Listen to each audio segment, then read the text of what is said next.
Thank you, and I would, of course, like to reiterate all of the thanks that have gone to AUB and to all of the organizers.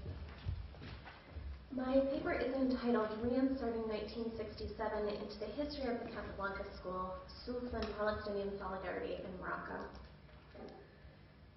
In the words of Hassan bin Nadi, a collaborator with the journal Souffles in Morocco, quote, Palestine lived in the popular and national conscience by projection, end quote. In the immediate aftermath of the war in 1967, the Francophone daily Istiqlal Party newspaper, L'Opinion, pressed all Moroccans to speak out against Israel. On the front page, in the right-hand corner, these brief texts reached out, always to Moroccans. Moroccan, your sacrifices will guarantee the liberation of Palestine and the victory against Zionism. Moroccan, it is through daily struggle and your daily sacrifices that you will finish by liberating Arab Palestine from the Zionist clause. Moroccan, the Palestinian cause is your cause. Note in these texts the use of tu, that is, the second person singular that is informal, as if being addressed to a friend or compatriot, but it is also resolutely singular. A reader cannot escape the individual nature of this call. Despite the personal nature of these calls for sacrifice, it seems to me that Morocco is often left out of the broader discourse about Palestine and the effects of the War of 1967. It is certainly true that Palestine has been left out pretty much entirely of the art history of Morocco. There are, of course, reasons for both lapses. What was lived in Morocco was mainly by projection, as Benadi said, based on distance. In the visual arts, the responses were also limited, both in number of productions and in the brief time period in which they were made. The most striking artistic response to the War of 1967 was the series of posters published by artists from the Casablanca School in the special issue of Souffles on Palestine in 1969. Souffles was a Francophone literary and cultural journal founded in 1966 and edited by poet Abdelatif Labi that became bilingual with Arabic in 1971, then called Souffles. The journal radicalized following this issue on Palestine, becoming affiliated with the Marxist-Leninist movement Ilal Amam. It was shut down by the government. The journal overall was shut down by the government in 1972, and many of its contributors were jailed. I'm interested here in this moment of radicalization and its effects on the visual artists, as well as in seeing these posters in relation to the broader body of their work. The posters mark an important point in modern art history within Morocco, both in being singular in their overt political commitment and in pushing the debate and fracture between political and cultural struggles.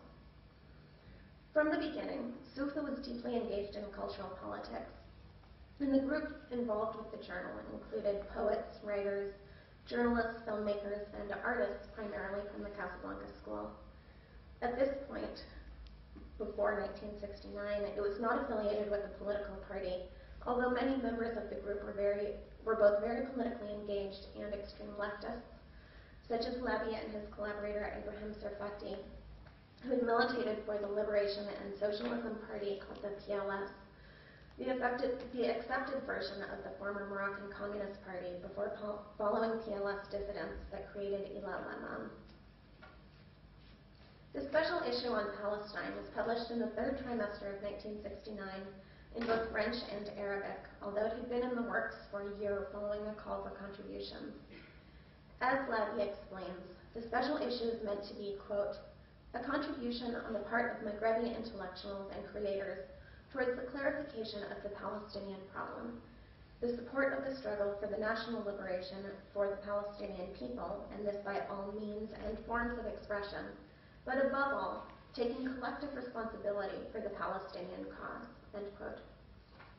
Let me point out again the emphasis on claiming responsibility within Morocco for Palestine.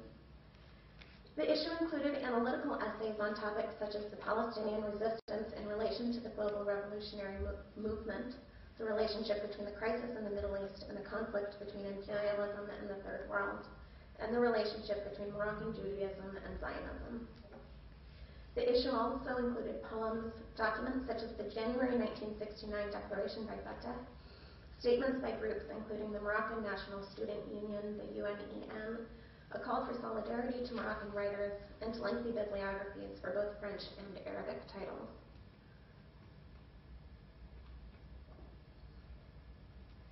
Including the cover, done by Mohammed Shibah, 7 posters were realized for the issue at the invitation of Labi, by Mohammed Malehi, Mohammed Hamidi, and you saw Hamidi's poster on the very first slide of this presentation, Abdullah Hariri, Ali Nouri, Tetuan artist Saad bin Shafej, and writer Tahir bin Jaloun. Of these 7, Shibah, Malehi, and Hamidi were all professors at the Casablanca School of Fine Arts, and Hariri and Nouri were 2 of their students. During this era, the school was directed by Farid Belkahia and was a major center of production and discussion. The professors together formed the Casablanca School, beginning with the 1966 Rabat exhibition by Belkahia, Shibah, and Malehi. The artists were showcased in and involved with Souffles, and there is an important complicity between the writers and visual artists, all of whom were engaged in cultural politics, and both debating and struggling for a national culture.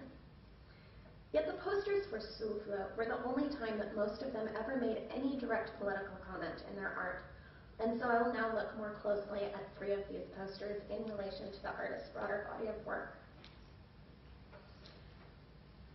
In the late 1960s and 1970s, Shibah's work revolves around graphic abstraction, as in this 1969 mural in Casablanca.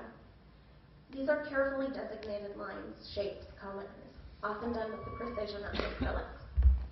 There is movement and life to these forms that push through and against a sense of rigidity. Yet Shibah described this turn in his work, following early black and white gestural experimentation by its, quote, rigorous control. Valuing a conceptual project based in both the practical and theoretical aspects of creation, Shibah began using these bright colors and disciplined forms to show that, in his words, quote, there is not only a tragic and oppressive human condition, but also a vitality that allows man to defend himself and to research possible paths to liberation, end quote. The cover connects in theory, if not formally, to the rest of his work. It is metallic, so what you can't see in this image is this is a shiny silver, so that it resembles aluminum, almost as if the journal itself is a weapon, with a freedom fighter that is ready to fight. He is holding a rifle raised up, pointing up towards the title, towards the sky. Shibah described this to me, explaining that the metallic aspect of the cover was meant to show that the broader conflict in Palestine was, in his words, not separate from modern thought, modern ways of being, end quote. He continued, explaining that the strong image of a fighter that is ready to go was in many ways a response to the images and ideas that were circulating in the media. He says, at this time, even after, most images we saw were lamenting the realities for these people, and that's not interesting for me. Here there is a pride, a presence. It's an image of war and misery, but also glory, end quote. Mohammed Malehi's poster bears a more immediate relationship to Malehi's broader body of work, and this is what his poster will look like. Malehi has consistently worked with the motif of waves in his paintings, as in this untitled acrylic on wood from 1969, the same year as the posters were printed and the same year as the mural of Shibah's. Again, the edges of Malehi's abstractions are rigorously delineated. The waves here give movement, building an intensity of blue as the shapes move outward. The waves that permeate Malehi's work have been theorized in many ways, often rooted in Malehi's understanding of his faith, in part enacted in the repetitive and almost meditative way in which he has continued this work. Yet the waves in his poster for Palestine have none of this same peace. Here, the waves have become flames. As Malehi explains, quote, the flame symbolizes the awakening in the Arab world, the Palestinian revolution, the revolution in all of the countries that wanted to change, that dreamed of something else, end quote. Tahir bin Jaloun's poster seems to echo the original cover of Souffles, which is quite small over there on the left. And this original cover was designed by Mohammed Malehi in cream with a black splotch in the center. Yet the messy edges of Tahir bin Jaloun's poster that radiate out from that central motif suggest some increased violence, whether blood, as Kanza Sifrewi has suggested, or a shattered surface that has been hit by a bullet. We can also read in this poster, though, through the visual echo of the Souffles cover, a conscious evocation of solidarity, changing the title and focus to Fatah. Ben Jaloun is a writer, unlike the others that had created posters, all self-professed visual artists. He also contributed a prose poem, Telegram, to the issue, mimicking an actual telegram that ends, quote, Stop Palestine notre cœur, stop, sommes tous Palestiniens, which translates as, Stop Palestine, our body, stop, are all Palestinians. Like this pronouncement that equates Palestine with one collective shared body, the poster speaks to a conscious solidarity with Palestine. If Souffles saw itself as a major supporter of Palestine within Morocco, Fatah, in this poster, also becomes framed as a group breathing new life into the Arab world, living in a different and perhaps more immediate way the ideals that Souffles had been built on. The space between the directly political fight at the Fatah and the literary and cultural fights of Souffles changed following this special number. The journal, catalyzed by the Palestinian struggle, decided to change its orientation, radicalizing as it became resolutely politically engaged and Marxist-Leninist. In the introduction to the issue, Blabby explains this change, writing that it seemed like a journal that was only literary could become a kind of luxury, given the deficiencies and limitations of the national press, as well as the emergence of creative potentiality contributing, in his words, not only to the edification of a new national culture, but equally to a scientific approach to our realities and reflection on the path of the transformation of our society, end quote. The goal was thus to make the journal into, quote, an adequate instrument of work, communication, and combat, end quote. The journal became resolutely political, openly engaged with the radical political group Ilal Amam. New rubrics were put into the journal based on workers' rights and struggle. The journal began to actively combat an idea of art that took culture as its only battle, rather than engaging a broader political sphere. So this is the larger image of Tahir bin Jaloun's poster. From May 12th to 16th, 1969, the Union of Moroccan Writers, which is the UEM, organized 4 days for Palestine in Rabat. The goal was both to support Palestinian literature and to support the Palestinian cause, with an exhibition of Palestinian photographs and posters, which you can see here in the slightly blurry image from the newspaper L'Opinion, as well as conferences and debates in French and Arabic, and a series of films that supported Fatah.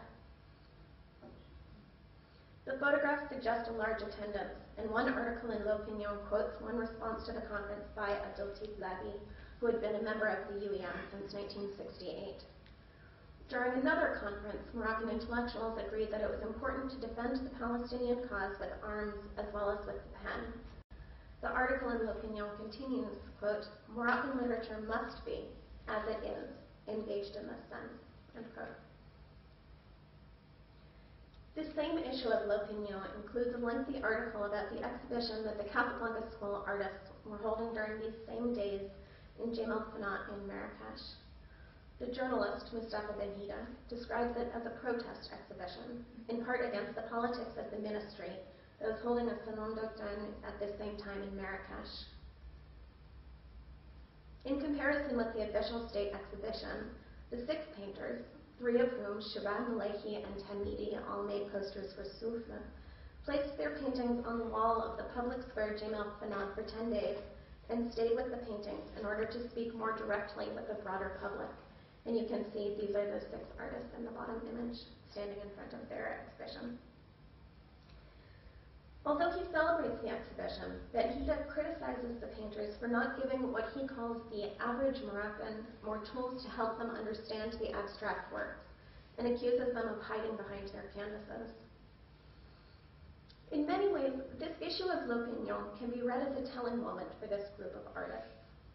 On the one hand, the Writers' Union, with the Souffles writers in the audience, was agitating for both armed and cultural combat, pushing for political change. Simultaneously, the artists had left town and were in Marrakesh, agitating for cultural change, and confining their protests to questions of national cultural structures and the role of national culture.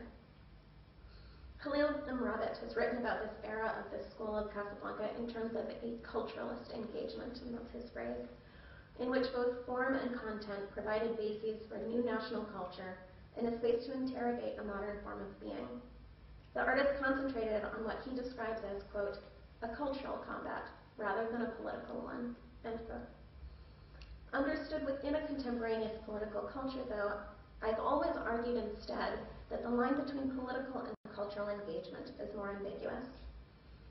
And yet, this moment of solidarity with Palestine provoked a split based on the extent to which art and artists should directly engage with overtly political questions. Unlike the Writers' Union, many of the visual artists disavowed direct political action, which sets these posters apart from the rest of their work. To some degree, beyond the legitimate personal decision of political activeness, by which I mean it is all the same a choice to be politically active, not a given. This wariness of direct political action must be understood in relation to the contemporaneous political climate of Morocco. Following major riots in Casablanca in 1965, Hassan II instituted a state of emergency. The first parliament, instituted in 1962 with the second constitution, was thus disbanded until the third constitution was adopted in 1972. The state of emergency officially ended that year, although in practice it lasted through about 1975. This era is known as the Years of Lead and is characterized by censorship and heavy repression of the opposition. Beyond the number of arrests and imprisonments that were done openly, former Moroccan Secret Service agent Ahmed Bukhari suggests there were 13,500 forcible disappearances from 1960 to 1973. He estimates about 350 per year, with major increases during political upheaval. More than 2,500 people were kidnapped and disappeared in 1969 to 1970 alone. That is to say, the same year as the exhibition in Jamal Fana, the UEM Conference on Palestine, and the publishing of the issue on Palestine that prompted Souffles to radicalize.